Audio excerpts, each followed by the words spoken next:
Good evening, ladies and gentlemen, fellow Ghanaians, my brothers and sisters. Allow me to begin by expressing my deepest gratitude to you for your tremendous support, which you expressed overwhelmingly and convincingly at the polls. There's no doubt that Ghanaians from every region of this great nation of ours voted for change. And we did so in both the presidential and parliamentary elections. I'm a staunch believer in the experiment of democracy, the system of governance that allows the ultimate decision-making power to rest in the hands of you, the good people of Ghana. We, the people, who, with an eye towards the future we would like for our dear country, elect representatives to go forward and realize that vision. Government serves at the choice, direction, and pleasure of the people of this great nation. And I have had the honor and privilege to serve my country in all levels of government. When in 2016, at the end of my first full term as president, I ran for re-election as an incumbent candidate, I respected the will of the people. I conceded, I stepped aside, and I set in motion a peaceful transfer of power because I understood that it was the will of the people. And if we are to progress as a nation, if we are to live up to the inheritance of our history, one for which people have paid the ultimate price, the sacred verdict of the people must be respected. It must be protected. It has been my pledge throughout my time of service as a representative to the good people of Ghana to do exactly that. And that is why I stand before you tonight, unwilling to accept the fictionalized results of a flawed election.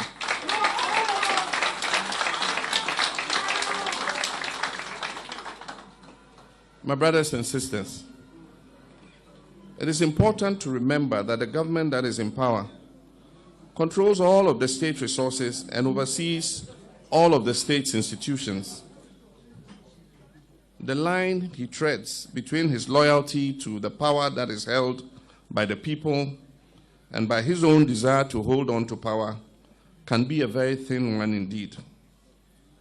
We went into the 2020 presidential and parliamentary elections with assurances from the Electoral Commission and the relevant state actors that it will be conducted in an atmosphere free from fear and that it will be fair, transparent, and credible.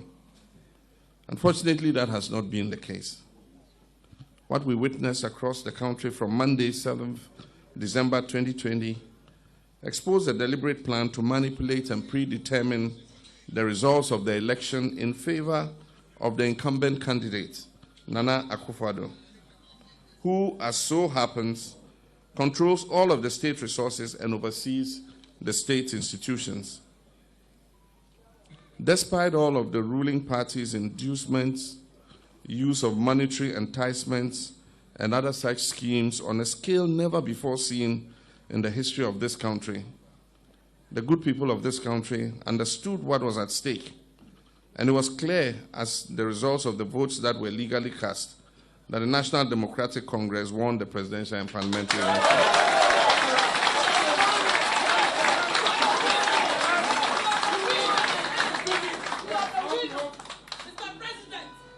No amount of trickery, sleight of hand, or obfuscation will erase that reality. I'm extremely proud of our parliamentary candidates who have earned for themselves the title of giant elephant killers.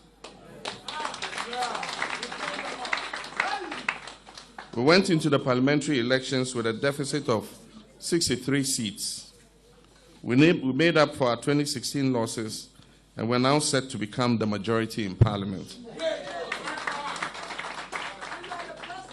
This historic feat, after only one term, demonstrates the strength of our great party and the strength of the mandate given to us by the good people of Ghana to lead.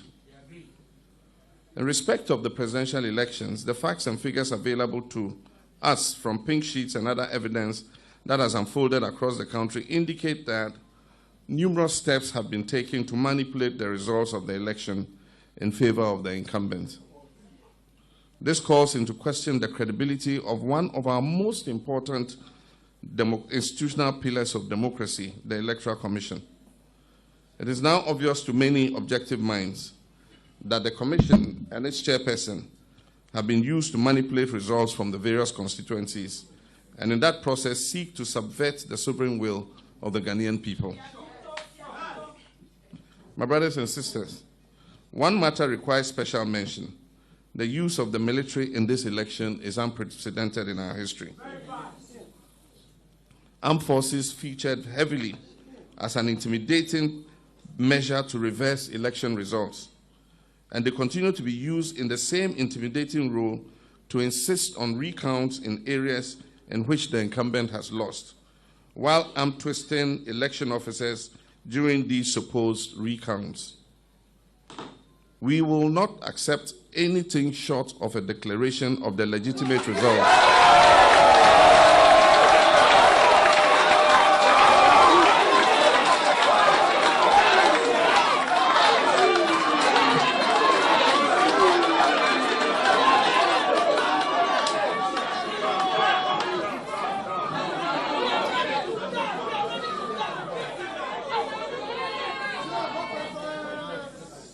I said we will not accept anything short of a declaration of the legitimate results which point to an NDC parliamentary majority.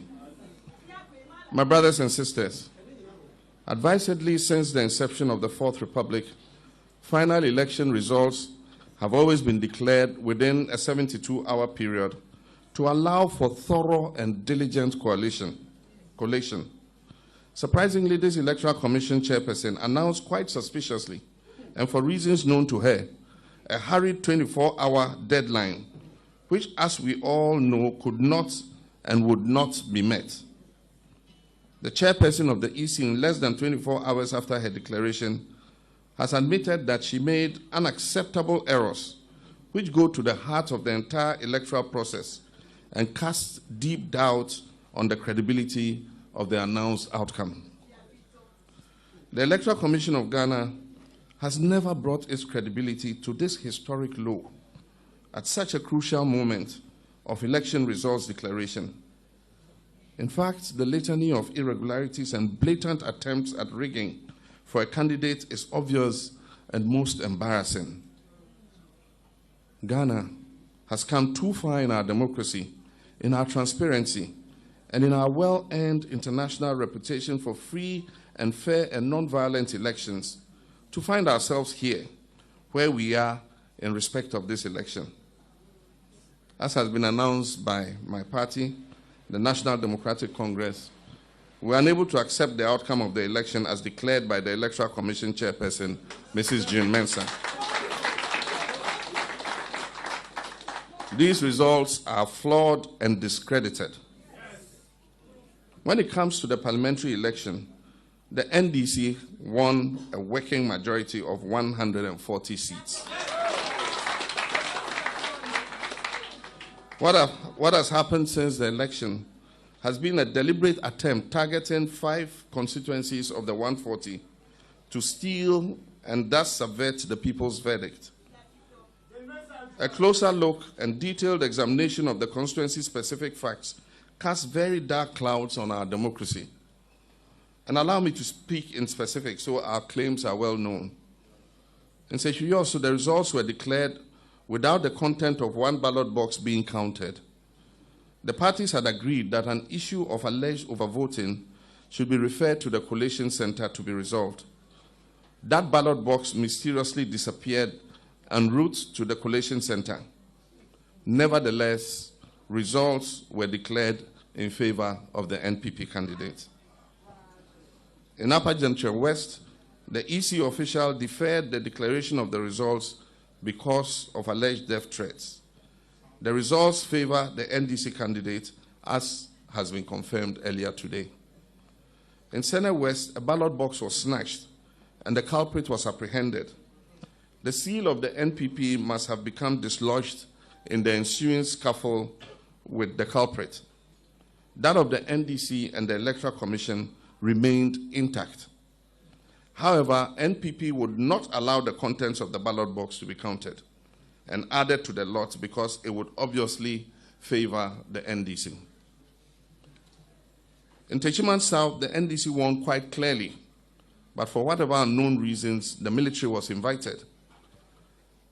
In the ensuing melee, 2 people were shot and killed by the military. 8 persons were injured and hospitalized. A 3rd person, who was one of those hospitalized from gunshot injuries, has now been pronounced dead. These are three Ghanaians who wanted nothing more than for their country to fulfill its promise of democracy and ended up losing their lives at the hands of the military that is meant to safeguard their rights as citizens. They include Abdallah Ayarik, 18 years of age only, and Tajuddin Al-Hassan, 39 years of age. The results have allegedly been strangely declared for the MPP, even though the EC chair claims to have left Techiman South out of her declaration. After an audit and review of our pink sheets, and I wish to announce that we have all our pink sheets signed. After an audit and review of our pink sheets for Techiman South, we can confirm to you, ladies and gentlemen, that the NDC won the parliamentary seat as follows. NDC secured 50,417 votes, and NPP secured 49,825 votes. In the Eastern region, the results in the presidential elections, which were collated and signed by all the parties, were not the same ones that were transmitted from the Regional Electoral Commission offices to Accra. The padded figures have since been exposed. The Ashanti region provides fundamental problems that require further investigation and a full electoral forensic audit. Evidence gathered across board shows that the aggregates on the summary sheets of some constituencies do not reflect the individual results on the polling station pink sheets. You may also recall that prior to the election day, December 7th, there were many incidences where ballot papers thumbprinted in favor of candidate Nana Akufo-Addo were found at various locations. In Bantama, for instance, it was noticed that the portion of the pink sheets reserved for recording the number of persons biometrically verified had not been filled on a large number of the pink sheets. When our agent requested for the biometric machine to confirm the recorded results, they were denied access, with the explanation that they were recorded in a book, to which they were also denied access.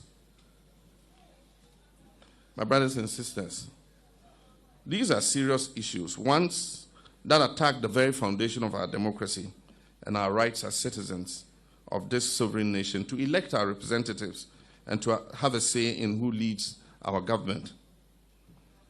It may interest you to know that since the inception of the Fourth Republic, agents of political parties represented in the collation room go through an agreed, settled procedure by which a declaration of final results are made. This involves the production of constituency by constituency results, which are then scrutinized by the agents, and after their consent, the said results are announced. Unfortunately, this time round, under this electoral commissioner, Jean Mensah, a different system was adopted, one in which bulk regional results were provided without supportive pink sheet data by which agents could validate the accuracy of the results. Consequently, not a single pink sheet from the constituencies supporting the bulk regional collation was provided. This is in direct violation of Regulation 3 and 44 of the Public Elections Regulation 2020 CI 127.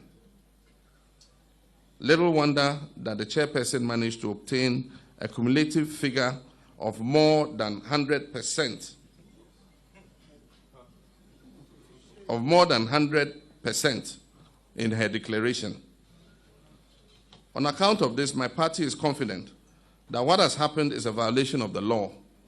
It is a violation of due process and therefore tantamount to an illegality.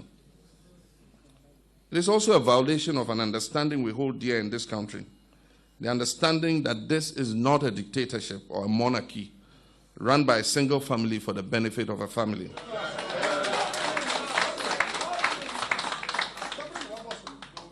Ghana belongs to the people of Ghana, all of the people of Ghana.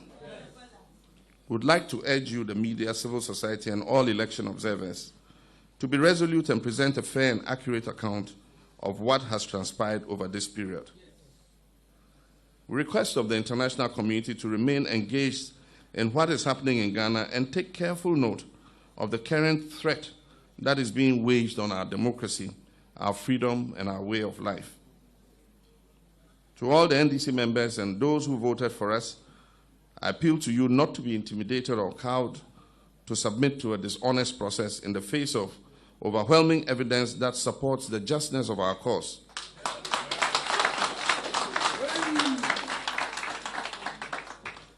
I extend my deepest condolences to the families of all who were killed simply because they were determined to protect their votes from those whose thirst for power outweighs their love for our country. And so let us all at this point rise and observe a minute's silence in their honor.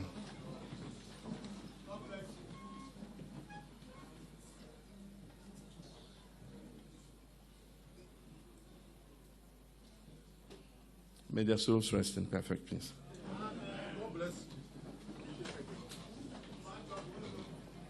My brothers and sisters, I know dark moments like these can make us question our resolve and confidence in the promise and potential of Ghana and our democracy and its institutions. But I choose to be a determined optimist based on my personal articles of faith formed by long service to my country, including service in the high office of president. I urge you all to keep your confidence in Ghana and keep betting on the success of our democracy. This is a test of our ability within this democratic system to rise to the occasion and seek redress, to right all wrongs, to seek justice, to make every vote count, and to respect the sovereign will of the people. And let us not fail this test. Let history look back and be proud of how we united and stood up to fight for the people's fundamental rights to freely elect their leaders, devoid of crude political manipulation. And it is for this reason that my colleagues and I in the NDC will not accept what we know to be a fraudulent outcome of these elections. And we will take all legitimate steps to reverse this travesty of justice.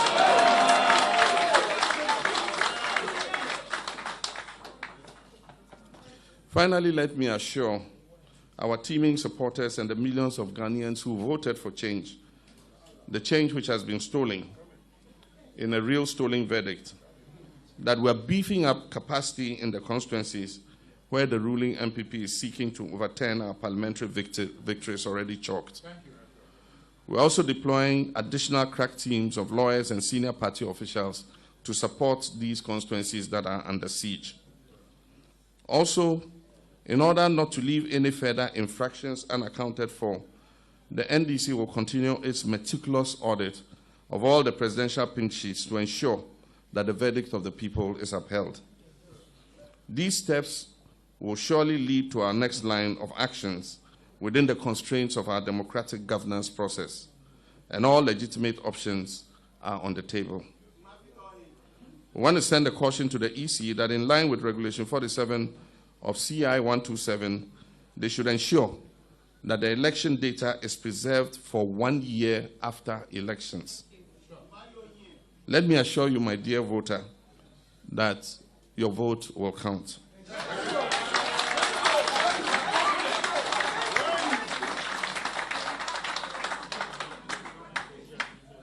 It is said that the voice of the people is the voice of God.